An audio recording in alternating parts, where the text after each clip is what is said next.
حدیث نبوی صلی اللہ علیہ وسلم۔ حضرت ابو ہریرہ رضی اللہ تعالیٰ عنہ سے روایت ہے کہ رسول اللہ صلی اللہ علیہ وسلم نے فرمایا، کیا تم جانتے ہو کہ مفلس کون ہے؟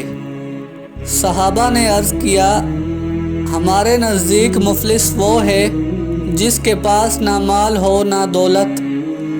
رسول اللہ صلی اللہ علیہ وسلم نے فرمایا، میری امت کا مفلس وہ شخص ہے جو قیامت کے دن نماز، روزہ اور زکوٰۃ کے ساتھ آئے گا، لیکن اس نے کسی کو گالی دی ہوگی، کسی پر بہتان باندھا ہوگا، کسی کا مال کھایا ہوگا، کسی کا خون بہایا ہوگا اور کسی کو مارا ہوگا۔